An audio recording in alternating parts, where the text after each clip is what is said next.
আল্লাহ বস্তুগত আলো নহেন, তিনি দেহমনের আলো। দেহমন বলিতে একটি জীবসত্তা বুঝায়।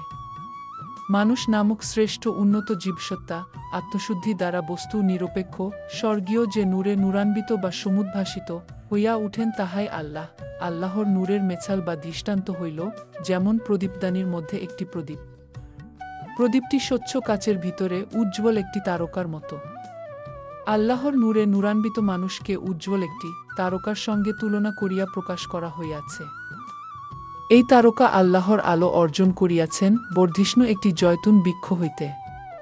মানুষকে বৃক্ষ বলা হইয়াছে, পরিশুদ্ধ একজন মহাপুরুষকে জয়তুন বৃক্ষ বলা হইয়াছে।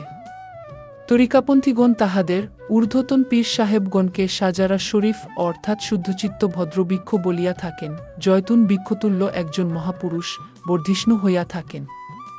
তিনি তাহার আলো দান করিয়া আরও অধিক মহাপুরুষ তৈরি করেন। জয়তুন বৃক্ষতুল্য একজন মহাপুরুষ পূরবের নয়, পশ্চিমেরও নয়। তিনি সর্বজনীন সর্বদেশীয়, স্থানকালে কোথাও আবদ্ধ নহেন। তিনি তাহার তৈল হইতে অর্থাৎ আলোর উৎস হইতে অবিরাম আলো দানের কৌশল গ্রহণ করেন, যাহাতে আলোকিত মহাপুরুষের সংখ্যা বৃদ্ধি করিতে পারেন। তাহাদের এই আলো যে বস্তুগত আলো নয়, তাহা বুঝাইবার জন্য বলা হইল, ইহা আগুন দ্বারা প্রজ্বলিত হয় না, এই আলো হয়তো প্রেমাগ্নি দ্বারা প্রজ্বলিত হইয়া থাকে। প্রজ্বলিত হইলে আলোয় আলোময় হইয়া উঠে। ইহাই আল্লাহর নূর। আল্লাহ তাহার নূর দান করিবার জন্য তাহাদিগকে হেদায়েত করেন, যাহারা হেদায়েত পাইবার অবিরাম ইচ্ছা রাখে।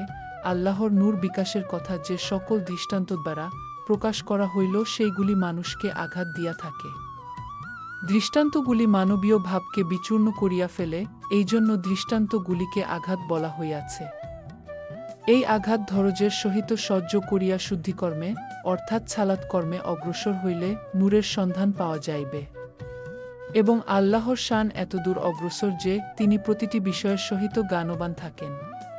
মহান মাওলা শাহ সুফি সদর উদ্দিন আহমদ চিশতি আলাইহস সালাতুত আসসালাম প্রচারে মাওলা শাহ সুফি শামসুল হুদা চিশতি মমিন মাস্টার সাহেব, সদর মঞ্জিল, সিরাজগঞ্জ।